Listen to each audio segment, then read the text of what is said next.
You've hit play on the Screen Companion, where we'll help you pick something for movie night.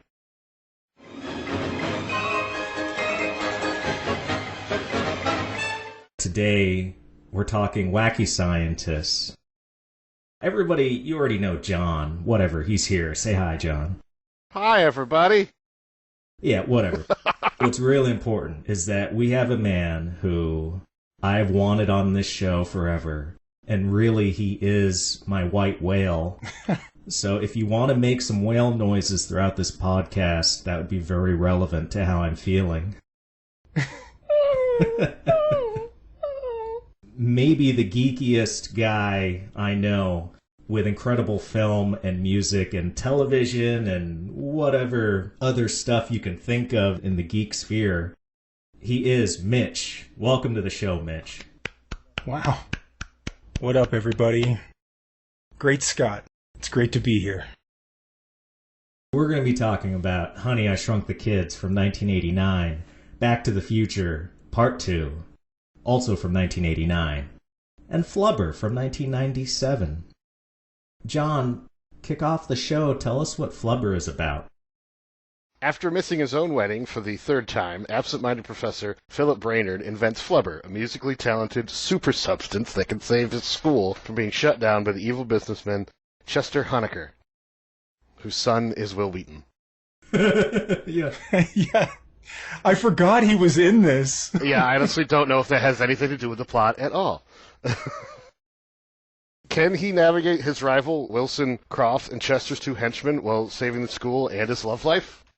Spoiler, yes, he can. Mitch, do you have any memories watching this when it first came out? Yeah, I saw it in theaters with my mom.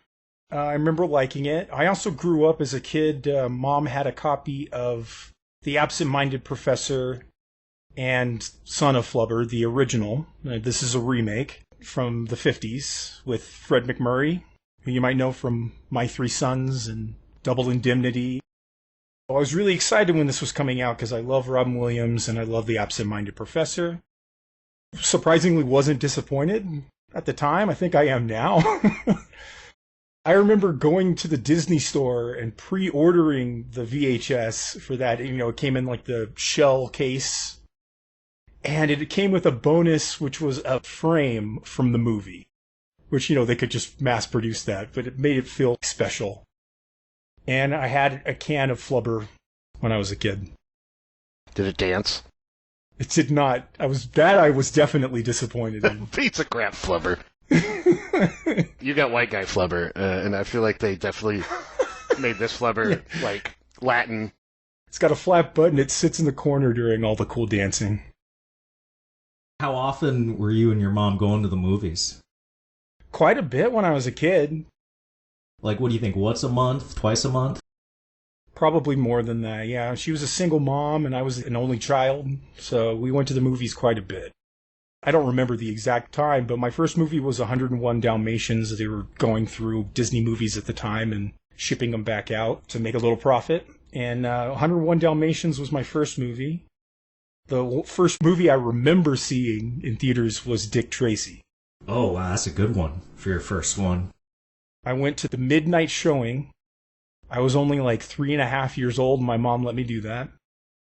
And your ticket in was a t-shirt.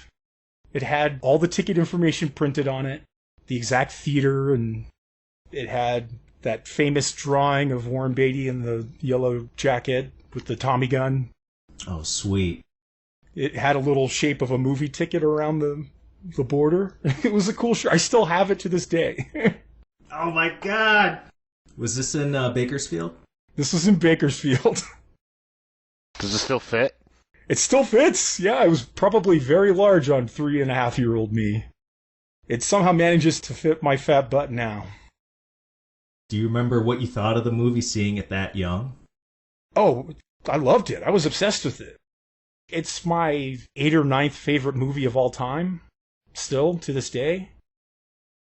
Now, we have discussed in the past, in many ways, Mitch, you are my mirror image.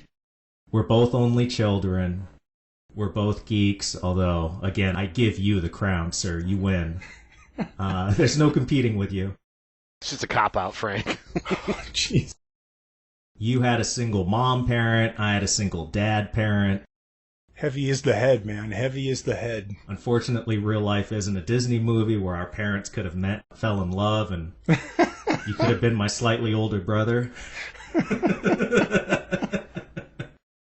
And then to hear you say that your first movie in the theater was 101 Dalmatians, you said? Yeah. My first was also a Disney movie. Wasn't Mighty Ducks a Disney film? Yes, it was. That was my first movie at a theater as well, and my dad took me to the movies all the time and probably let me see movies at the theater I shouldn't have. But those are the coolest parents. Oh, yeah. Oh, yeah. Seriously. Why my mom took me to Sling Blade when I was that young, I'll never know. That and Nell, those are two that stick out. Like, I was way too young for those movies at the time. Holy crap, that's awesome. Classics. Except Nell. I don't think anybody remembers Nell. I don't think Jodie Foster remembers Nell. No one's probably ever gone up to her in the street and said, "Taya in the wind." Chickapay. Unte in the way. Taya in the wind. Yeah, and she'd be like, "What are you talking about? Chicka hi, chicka hey." Call an ambulance. This guy's having a problem. I guarantee your listeners are like, why are they saying these weird words? What's going on? Since you are my mirror image, maybe this episode will figure out who's the good one and who's the evil one. Who's Shadow Link in this situation, you or me? I'm playing that right now. I'm playing Tears of the Kingdom right now. It's my first playthrough. I'm really liking it. But getting back to Flubber, John, how do you think Robin Williams does as a wacky scientist? Especially in the grand scope of everything he has done, I feel like he was unbelievably subdued in this. Yeah. Yeah, it felt like there was no salt and pepper to it. There was no cocaine, I think. It was what the, the problem was behind the scenes. He wasn't himself. It didn't feel like him going off. It felt like him trying to pay homage to something he respected. That's a fair point. Yeah, of course it is. I made it. I get a little bit of Mork energy, but not as much as you would expect from a normal Robin Williams performance. You know, I want that, like, Popeye level of either really weird or high energy. And compared to a lot of his other roles, this is closer to Good Will Hunting than it is to Mork and Mindy. It is. So, Mitch, what about the science in Flubber? The one time the science is pretty accurate is when he comes in and explains the formula behind basic physics to a nude art class. And he tries to use the nude models as examples of matter, which I thought was really clever. But the rest of the science is just kind of baloney. Like, he sees the word hot on the screen and thinks, why didn't I try cold? And that's what creates Flubber, which is short for flying rubber, by the way. Just so everyone knows where the name came from. Become an active listener by joining the Screen Companion. Subscribe on YouTube, hit us up on X, and our Facebook group. Let us know your favorite episodes and what topics or films we should tackle next. Further support the host by buying his novel, Self-Recognition, a futuristic detective story, available on Amazon in print and digital formats. Now, back to the show. I was confused in the lead-up to the Flubber as to what exactly Brainerd was working on. So when the Flubber comes on the scene, I felt like, so? What's the significance of this? They get more into the applications as it goes along, but I wanted more of a setup at the start. John, did you understand what was going on, what Flubber meant when he hit that eureka moment and invented it? As soon as it started bouncing around, I think that's all you needed to know. It's going to do what you need it to do whenever you need it to do it. It's a kid's movie. Don't go looking for meaning.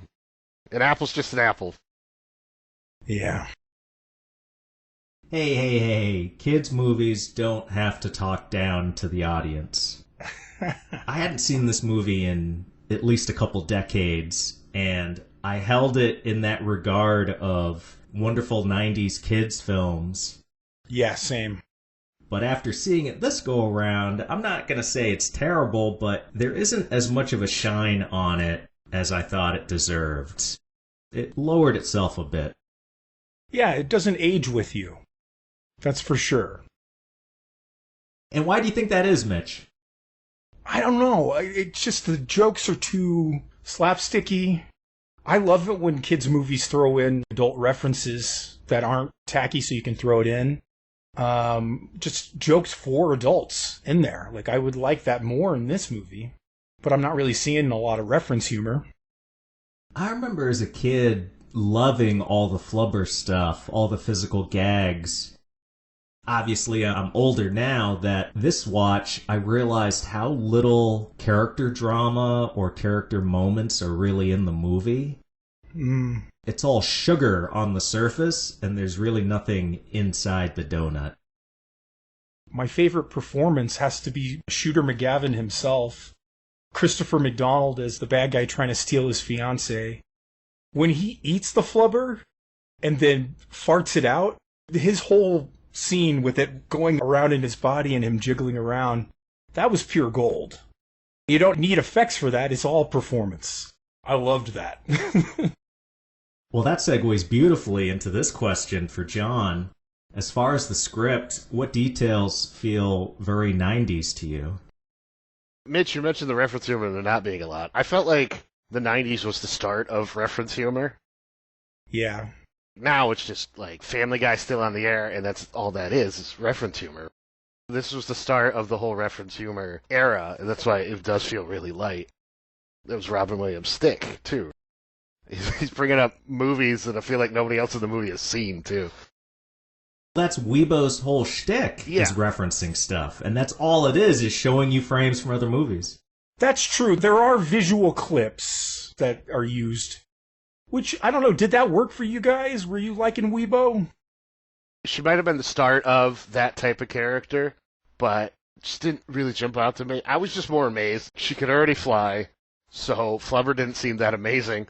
She had Wi-Fi connected to internet that didn't even exist quite yet.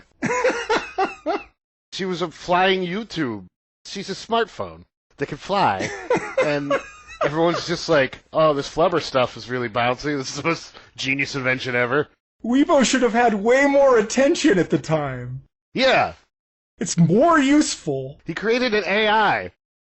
I don't know, maybe that was for adults when Williams is looking at Weibo and going, Weibo, how am I going to save the college? What invention can I come up with? Exactly. Do you guys know who voiced Weibo? Yeah, I'm looking at it right now on IMDb. Jodie Benson. I'm assuming she was the Little Mermaid because that's her profile picture. Yeah, she's Ariel, my earliest childhood crush. I mean, come on. The way they drew Ariel. Jeez Louise. And yet they didn't use a Little Mermaid clip, did they? No. What a missed opportunity. I thought would have been a great reference, you know? Yeah. You were really into the fish parts, huh? Oh, yeah. I'm like Troy McClure. My sexual preference, you don't even want to know about it. She spawns, you come along later. Yes. I am the white whale of the podcast, so.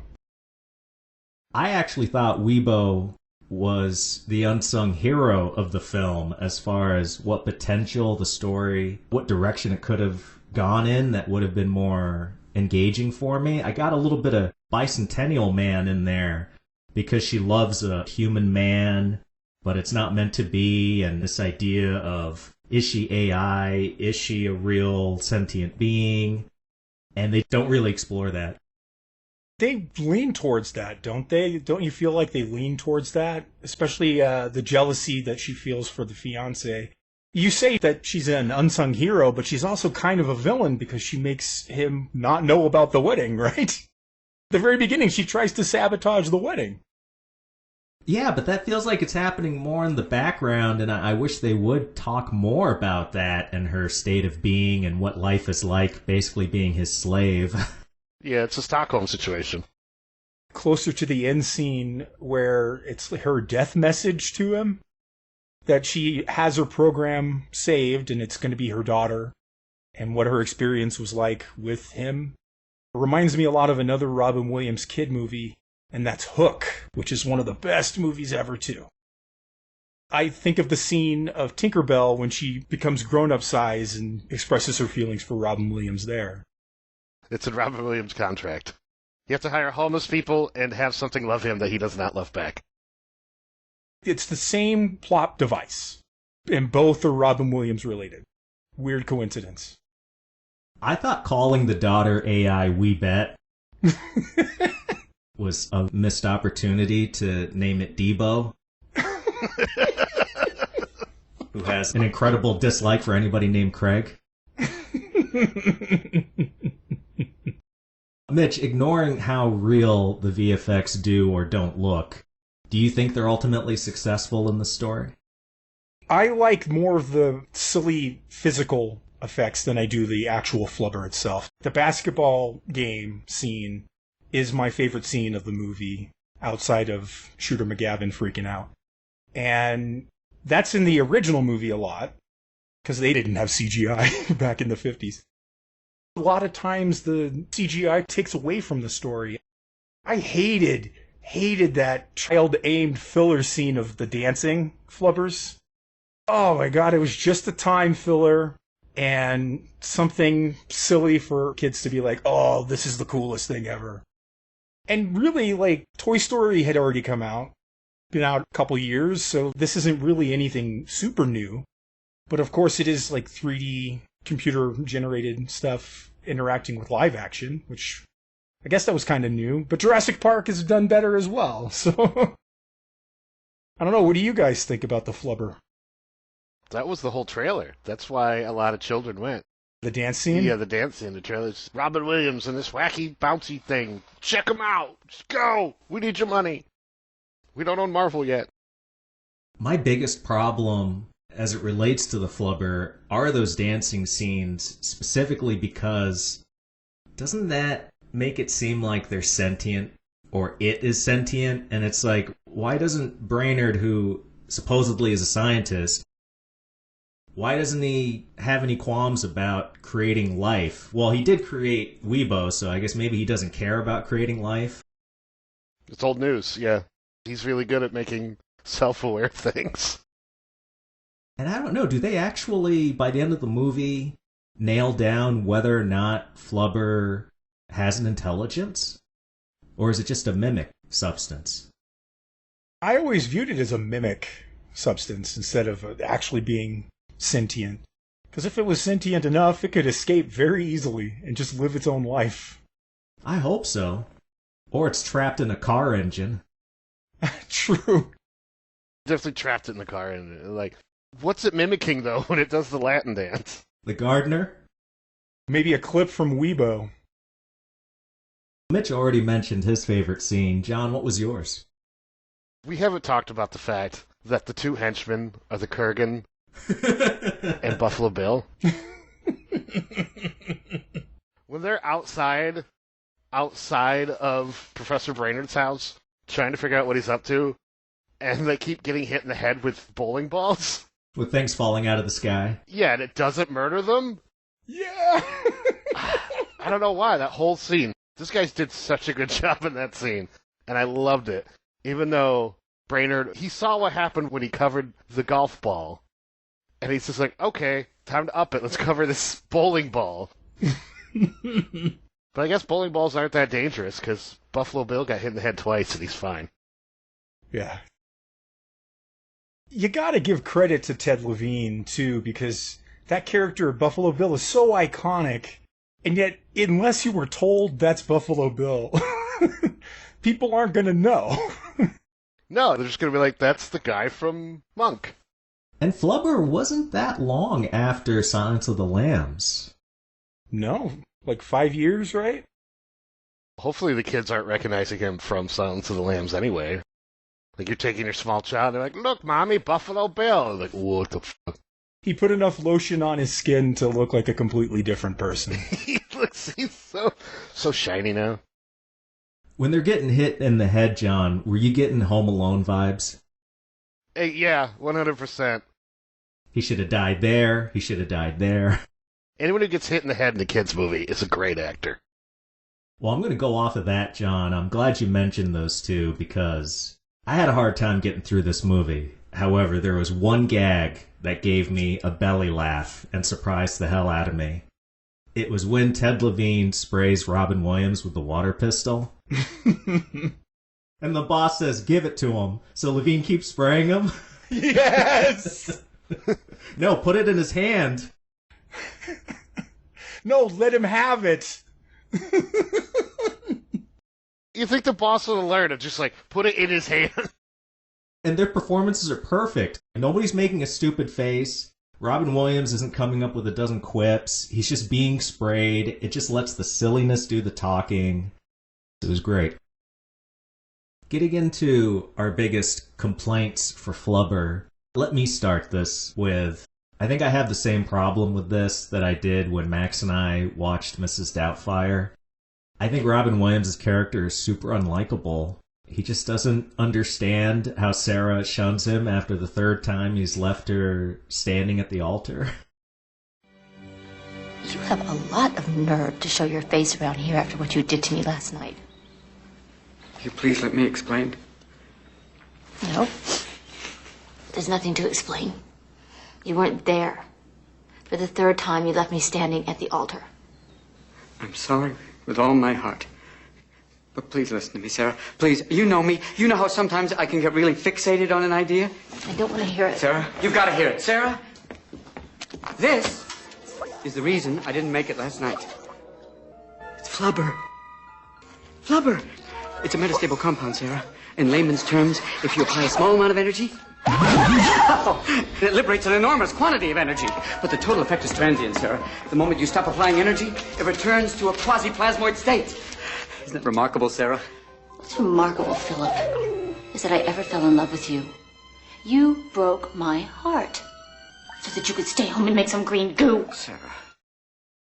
The ending, how could she take him back? And the fact that the wedding goes through the Weibo daughter. If he's not even there in person for the actual wedding that you put on, why would you go through with it a fourth time? It means he hasn't changed. Oh, I'm so glad Mitch sees it my way. So often John will argue with me, especially about his lover, Robin Williams. I was going to say how much I didn't like the character, but you know what? I'm going to argue now. His wife recognizes that he is a genius. He's going to save the world. He's changed things. And she gets that. And I'm willing to bet they're both asexual. She's not there for the bang, and she's there for the brain. He hasn't changed one bit. He's still the same absent-minded jerk who's self-involved. So much that he misses 4 weddings. And Brainerd's argument, doesn't his argument to win her back basically just boil down to, look, I'm going to break promises left and right, but shouldn't love conquer all? I like Marcia Gay Harden a lot. I have a crush on her now. Like, she's gorgeous. The only movie I wouldn't really like to get to know her in is The Mist. She creeped me out like crazy. She should have left him right away. I don't think she should have been with Shooter McGavin either, but... She apparently has terrible taste in men. She's probably eyeballing Buffalo Bill. John, do you have any big issues with this movie? It was bland. Especially, for a kid's movie. Mitch, you said a couple times about, half of those jokes for the adults and stuff. And they didn't really even do that. Robin himself felt so subdued. Oh, gosh. Give me a little more Rainbow Randolph in there. Throw a little more of that chaos. It's not a rocket ship, it's a cock. It's a cock. It's a great big cock. I'm Rainbow frickin' Randolph. Needed that chaos energy, and he didn't bring it, and I wanted it. It's not that memorable either. If I hadn't watched it last night, I really don't think I could have helped with this conversation at all. There's nothing that's going to make me remember this in 10 years. And yet it was a success. You know, it only cost $80 million to make. It made $178 million. It's technically a success. And if you ask anybody else, they would call it a flop, right? Just because that's what their memory is of it. They don't remember any details except for it's Robin Williams and a weird green CGI goo. I bet a lot of people don't even realize that basketball is part of the movie, you know? I think we can measure its success based off of the fact that I remember in elementary school, one of those days the teacher didn't want to do anything. She put on a VHS of Flubber. Here, kids, it's science. That's great. You rate how successful it is by how much time your teacher wants to waste. I loved those days. Those were great days. They're not going to play stinkers, right? Because they don't want the kids to get upset, so they got to play surefire winners. Yeah, they weren't going to play Sling Blade. John, having watched a range of Robin Williams stuff on this podcast, what do you like more? His dramatic stuff or the comedies? Oh, that's a tough question, because his comedy is so iconic. But he's so good dramatically. We watched, was it Sleepers? Was the one he did with Robert De Niro? No, Awakenings. Oh, the other direction. It's the opposite word, too. Yeah. Mm-hmm. I went so far in the wrong direction on that one. Yeah, he was in Awakenings. That's a great movie. I mentioned 1 Hour Photo. I think he's best when he melds them. Like Patch Adams, you know, it's a dramatic role, but he's allowed to bring the funny. Yeah, when his girlfriend dies at the end, what's funnier than that? Very dark. Robin Williams is one of the few people who can do dramatic movies like Awakenings. And also, he's the only person on the planet that you could possibly cast for live-action Popeye. That performance is perfect. In the future, I probably won't try to get Popeye on the show, but for his dramatic stuff, one day I want to get to What Dreams May Come. But that's such a downer movie. All his dramatic movies are downers. I'm having a problem with these wacky scientists, especially in these movies. They seem to all share this DNA of being unable to function in normal society as far as missing dates, probably can barely wash themselves. They're just there for the science all the time. And something about that feels contrived in a Hollywood way. But since I'm sure you have shaken many more hands than I have, Mitch, have you met people like that are so good at one thing but just so awful at everything else? Wow. I guess I had a buddy in high school who's this way. He could speak any language within a week of studying it, and he was really, really good with specifically computer language, so he spent all of his time programming. And I don't think he really talked to anybody at school in person except for me. Why do you think that is? I don't know, because I approached him, I guess, would be the first thing, but he was always kind of by himself. So I feel bad for that guy. I think that's why the actual trope of them being over-the-top personalities makes the mad scientist character work. Because if they're just introverted and isolated, it's going to be a boring watch, and you're not going to really have much story out of them. But yeah, when it comes to somebody who's like a savant in one thing and bad at everything else, that's the level I'm used to. I'm not used to the fun kind. I picture these people that are so good at science that they would be more type A, and so they would micromanage things more and have more OCD characteristics. Then it seems the complete opposite of all these characters in these movies. That's true. Yeah. They're always a mess.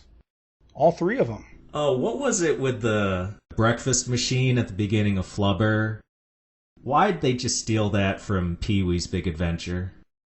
That's the exact note I have. They used the same music almost. It's ridiculous. What's that really supposed to even set up? Just that Robin Williams is a tinkerer? Well, scientists are known for their breakfast machines because breakfast is a waste of time. This is a true thing. This is how it became a trope. Breakfast is a waste of time. It's wasting your science time. You want to wake up and immediately do science. So if you have an automated breakfast machine, you're taking care of that part of your life without having to do any effort. And not only that, Back to the Future. The first scene of the first movie is a breakfast machine. Yeah, he's got a lot of breakfast tech. It's Doc Brown's breakfast machine. And doesn't Honey, I Shrunk the Kids have a breakfast machine in it too? Breakfast prep is a waste of time to a scientist. Breakfast prep is a waste of time to a chef, too. Cracking eggs is dumb. And watching them take a vitamin cocktail isn't very fun. Yeah, it doesn't make for all the zaniness that a Pee-wee level breakfast machine does. So there's almost a secondary topic in today's episode.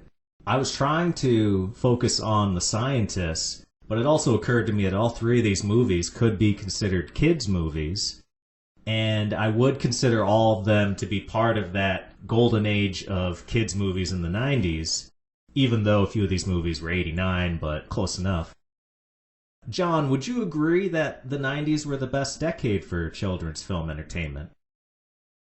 I don't know, because those Ewok movies came out in the 80s.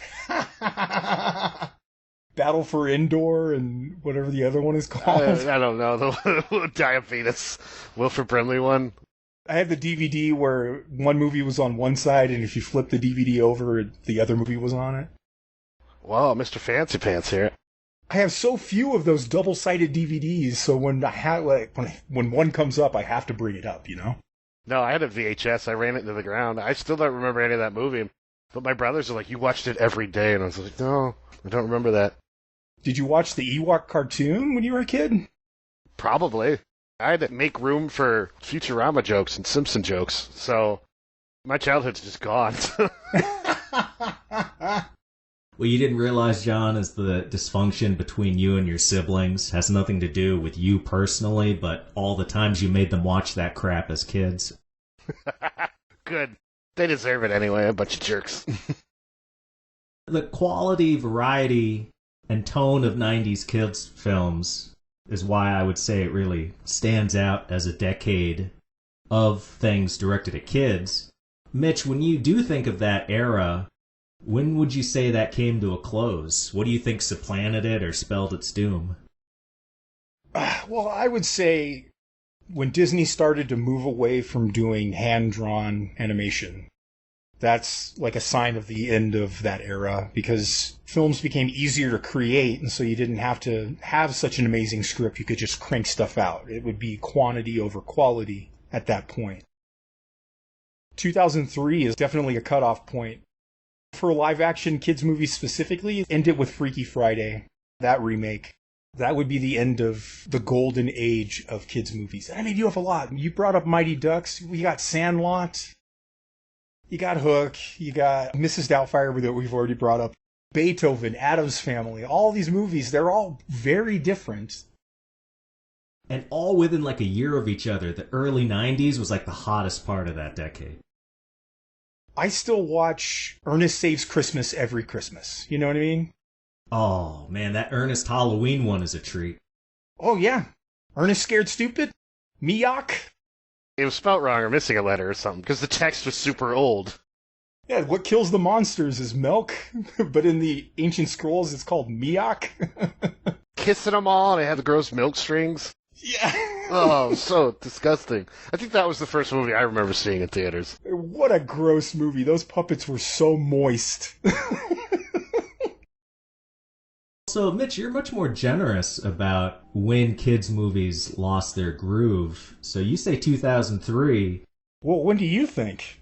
Well, in my research, I came to the conclusion that the kids' movie decade, after starting in 89 with stuff like Honey, I Shrunk the Kids, Little Mermaid, The Wizard, and The Shooting Star, I think, burned up totally by 1998, a year that gave us Lion King 2, Jack Frost, and a bunch of safe, uninspired, corporate tripe that felt like it was just flung at kids' heads like little dookie missiles. Dookie. 98 seems pretty early, though. I don't know. Well, it had a huge increase in animated kids' movies compared to previous years. That's true. Again, because they were moving away from that hand-drawn stuff. Yeah, it was getting more corporate. Was Prince of Egypt hand-drawn? It was a little both. Maybe that was right on the cusp of when things started to really go wrong with animation. The music in that is great, though. Val Kilmer's great. The actual songs written in that, holy cow. Incredible. Titan AE came out in 2000. I was going to say Titan AE is a pretty good example. And Treasure Planet. Atlantis. Speaking of Michael J. Fox with Back to the Future. These are the beginning signs. Those movies all flopped. Treasure Planet especially. Oh yeah, I remember. Like, nobody saw Treasure Planet. Did anyone care? Because it's just Muppet Treasure Island in space without Muppets. And we had some prime Muppets in the 90s. I loved 90s Muppets. Another Christmas tradition, Muppet Christmas Carol. Mitch, you mentioned Addams Family. My favorite is Addams Family Values. And that scene where the kids take over the camp and they've actually tied up some kids and it almost looks like they're going to set them on fire. Love it. I love that dark sense of humor, and I don't think they're ever going to do that. And this trend that I feel like started in 98 of them making safe entertainment, Yep. safe in a puritanical sense, safe in the corporate sense, and worst of all, safe creatively speaking. What can kids tolerate compared to when we were kids? Well, let's re-release Addams Family Values and find out. Okay. Hey, my niece loved the heck out of Wednesday. They have that kind of content now, all the streaming stuff. It may not be, a theatrical experience, but she was Wednesday for Halloween just because of that show. That's good enough for me. She's 4. The fact that something that's aimed more towards adults could affect a 4-year-old on that level, where she would dress up as her like every day. To go back to what you were saying about sequels, what killed the kids' movie is the fact that they don't want to do original IP anymore. They depend so much on names being a success. So we just keep being rehashed with the same thing over and over and over again. And we've seen these stories. There's a new Transformers movie out right now. Another one. Oh, God, I've seen the trailer for that. No way. Give me the 80s movie any day of the week. I'm not watching you Transformers. Amen. Get some Leonard Nimoy up in my life. That is the funniest credit on Orson Welles' filmography for sure. Citizen Kane. Transformers the movie. Anyway, let's move on to something a little happier, at least I hope so. Our second flick, Honey, I Shrunk the Kids, where the Zelensky clan is dealing with some domestic turmoil. Mom's been spending time at Grandma's because Dad is working day and night on a shrink ray prototype that so far is a dud. When a baseball smashes a window and lands on the machine, the two kids, Amy and Nick, along with their neighbor counterparts, get shrunk down to less than an inch, and an adventure ensues to traverse the overgrown grass in the backyard to hopefully return to normal size by Dad. John, do you have any memories of this from your childhood? Yeah, I remember watching it. I remember that really weird, gross, wet mud water scene is coming up. That, I think, scarred me as a kid. It was nostalgia fuel rewatching this.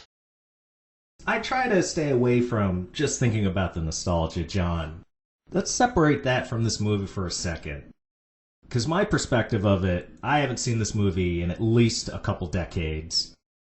And after Flubber, I thought, oh my god, maybe I shouldn't revisit my childhood. I thought it was a pretty well-constructed film.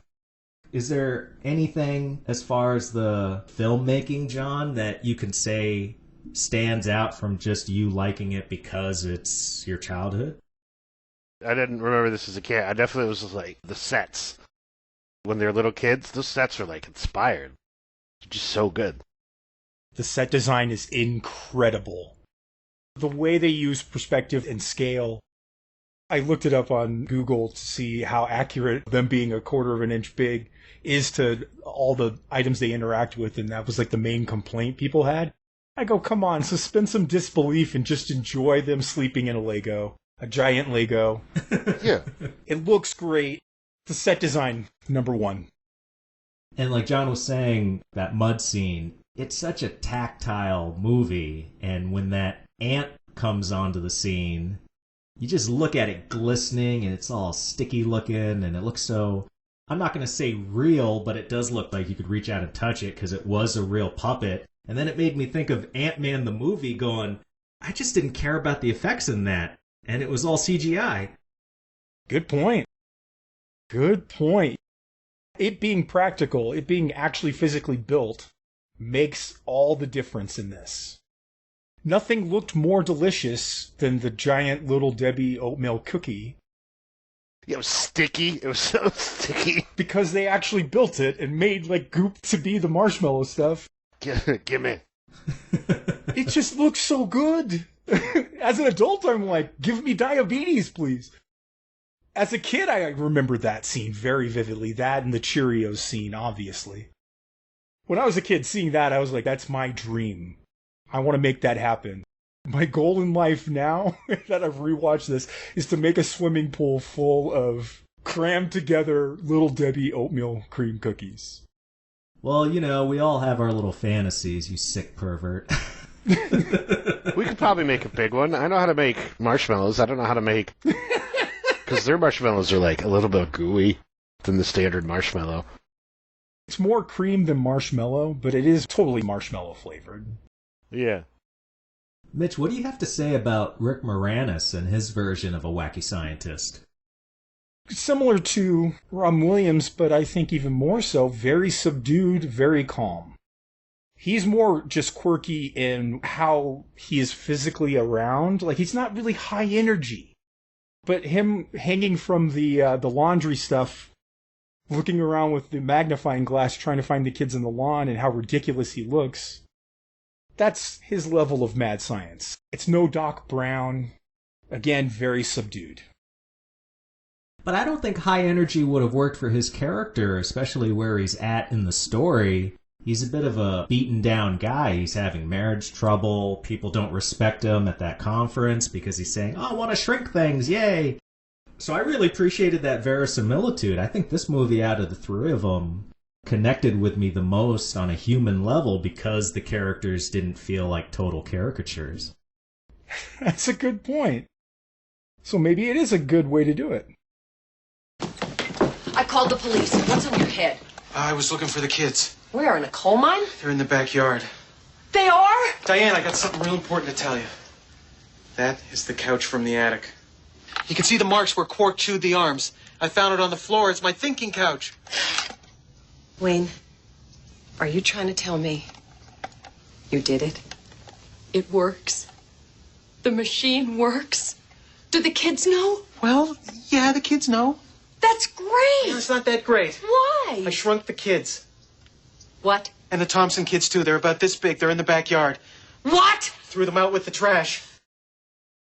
The scene where he's talking with the wife out on the porch and they talk about we need to get the family back together.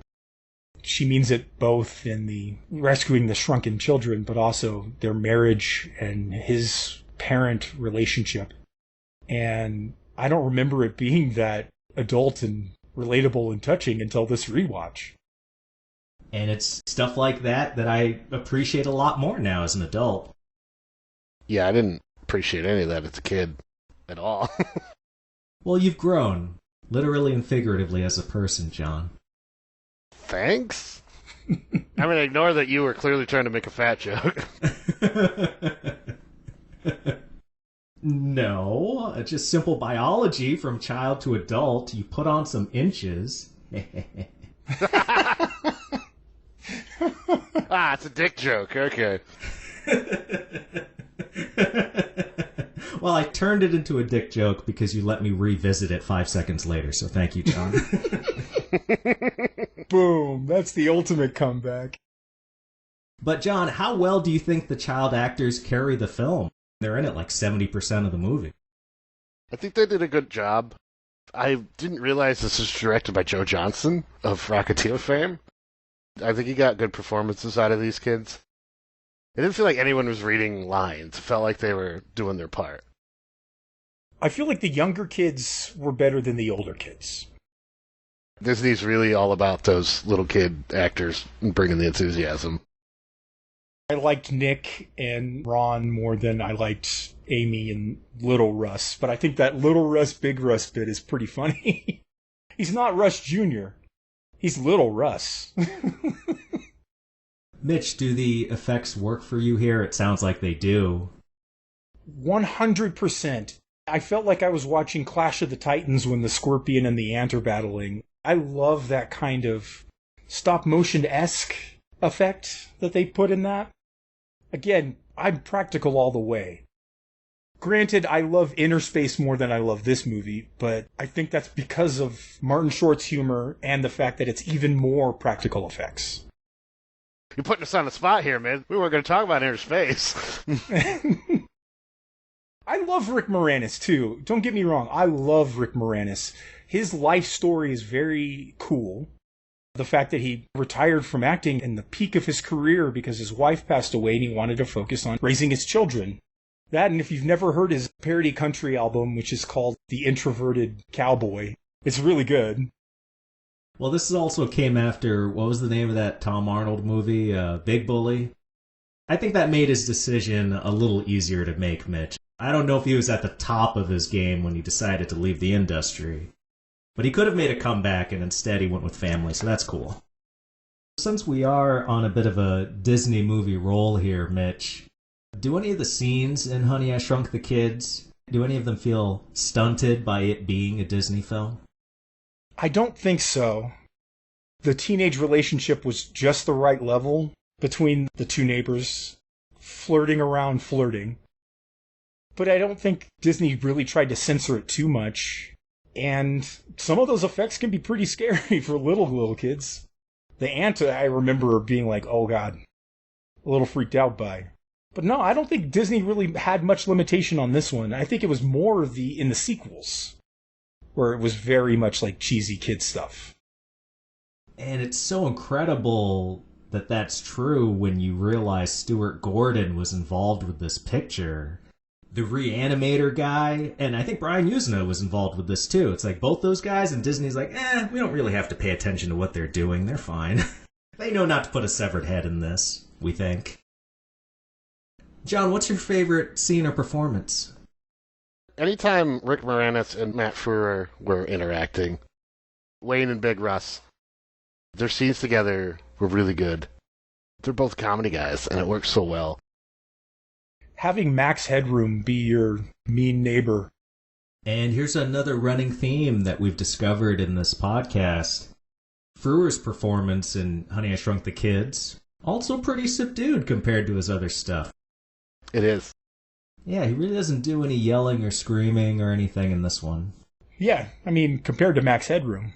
But he's not supposed to, right? He's supposed to just be the angry neighbor.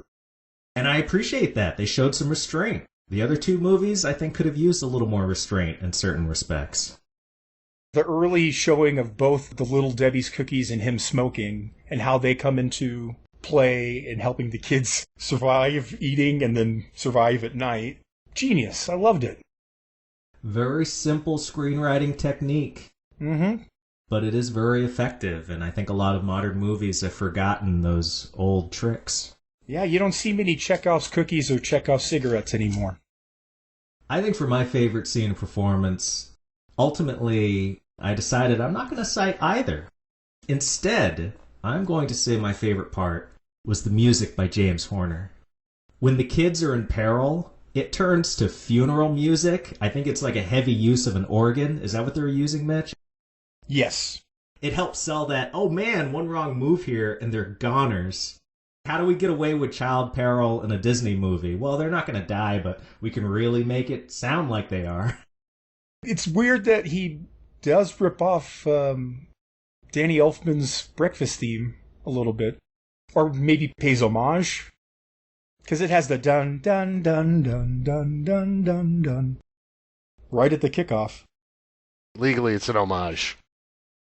And in those scenes where they're in danger, now that you've mentioned Danny Elfman, I get a little bit of a Beetlejuice vibe from the music in those scenes.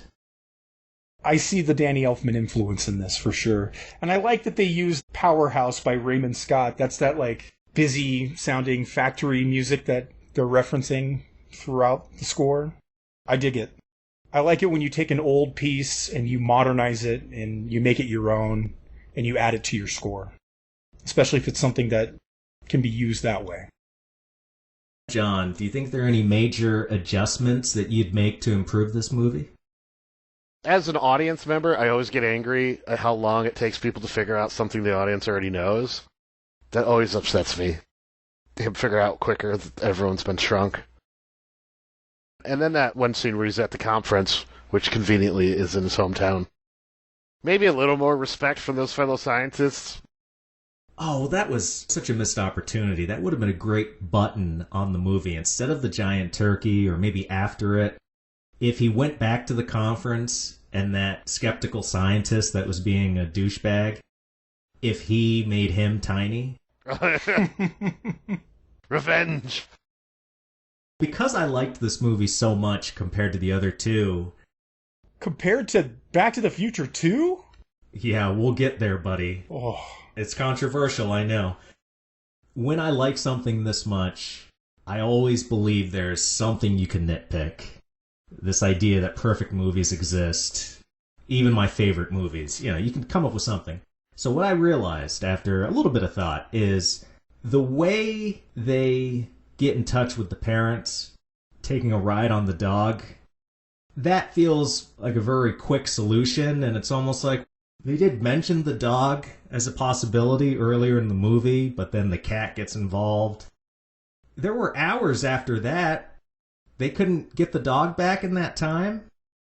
It's like they just brought in the dog when they finally needed the movie to end. They're like, oh, it's 90 minutes. It's time to wrap this up. You already established Nick is a little genius, or he's getting there, like his dad. Yeah. I would have wanted him to come up with a brainier way, a brainier solution. Maybe he takes those butts from Matt Furu's character and makes a smoke signal or something. I don't know, but just give me something a little smarter than the dog. On this rewatch, I had not remembered the cigarette part, and I thought that's what they were going to do, was make a smoke signal. And no, just torches. But it works. But I agree with you, the dog is way too convenient. Dogs are the best. We didn't even talk about the remote control lawnmower. That's one of the coolest parts of the movie. As a kid, everybody wanted that, right? And then to have it be the thing that puts them in their like climactic peril. I didn't quite understand that kid. Because, yes, it is a cool-looking lawnmower, but ultimately it's still in the service of doing a house chore. You're still doing chores. Yeah. I don't care all the bells and whistles if I'm still going to be cleaning the garage or something. Mitch, what do you think keeps this movie from entering the same echelon as A Little Mermaid or Aladdin? Do you think there's anything live action that exists on that level Disney-wise? Well, this one did suffer the same kind of fate, didn't it? It had bad sequels that flopped. So it followed the aerial path of cranking out tons of stupid sequels. They even had a TV show. But as far as notoriety, like if you ask 30-year-olds what their favorite 5 Disney movies are, I don't think any of them will include this. No, I don't think they would. And that's sad, because they put a lot of effort into this, and I think it is a good picture. Hey, again, it was a success, man. It was the highest grossing Disney live-action film ever at the time, and it held that record for like 5 years. Did you guys know that? No. And it cost like $18 million and made over $200 million? Which in 2024 dollars is $545 million. That's a huge success. My favorite random fact about the sequel, which everybody calls Honey, I Blew Up the Baby, it's Honey, I Blew Up the Kid. I listen to Doug Loves Movies, which is Doug Benson's movie podcast, and he references this movie all the time, and every time he says, Honey, I Blew Up the Baby, I get that the alliteration might roll off the tongue a little better, but no, it's Honey, I Blew Up the Kid. But my favorite fun fact is it's the only time in Vegas history that they turned off the lights on the Vegas Strip entirely for the filming of that stupid movie. I don't know how much that must have cost. They didn't even go that far for Diamonds Are Forever. They didn't need? No, the light's got to be on for Diamonds Are Forever. Sean Connery must have been pissed. He's a, what? Stupid baby movie. Stupid baby movie. Honey, I blew a kid. That's disgusting. No wonder they shut the lights off.